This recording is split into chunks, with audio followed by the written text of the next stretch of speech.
आमाच्या विशेष बुलेटिनमध्ये आपलं स्वागत आहे. पाहूया विशेष बातमी. जिल्हा परिषद आणि पंचायत समितीच्या निवडणुकांचे वेळापत्रक पुढे ढकलल्याने राज्यभरातील शिक्षकांसमोर मोठी कोंडी निर्माण झाली आहे.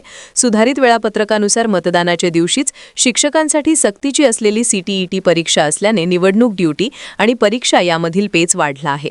राज्य निवडणूक आयोगाने जिल्हा परिषद व पंचायत समिती निवडणुकांचे वेळापत्रक बदलल्यामुळे मतदान 7 फेब्रुवारी रोजी तर मतमोजणी 9 फेब्रुवारीला होणार आहे.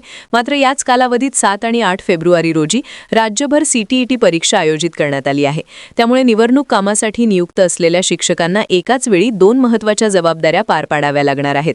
मुंबई, नागपूर, छत्रपती संभाजीनगर, अमरावती, सोलापूर यांसह विविध ठिकाणी सीटीईटी परीक्षा केंद्रे आहेत. 7 फेब्रुवारी रोजी ज्यांचा पेपर आहे त्यांची परीक्षा चुकण्याची शक्यता असून 8 फेब्रुवारीला परीक्षा असलेल्या शिक्षकांचे केंद्र इतर जिल्ह्यात असल्यास त्यांनाही मतदान प्रक्रिया पूर्ण करून परीक्षेला पोहोचणे कठीण ठरणार आहे.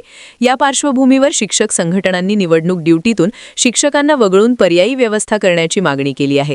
तसेच सीटीईटी परीक्षा पुढे ढकलावी अशीही मागणी करण्यात येत आहे. मात्र ही परीक्षा केंद्र सरकारच्या अखत्यारीत असल्याने त्याबाबत अंतिम निर्णय केंद्र सरकारलाच घ्यावा लागणार आहे. एकीकडे न्यायालयाने सीटीईटी परीक्षा बंधनकारक केली आहे, तर दुसरीकडे निवडणूक ड्युटी ही सक्तीची असल्याने शिक्षकांपुढे मोठा प्रश्न उभा राहिला आहे.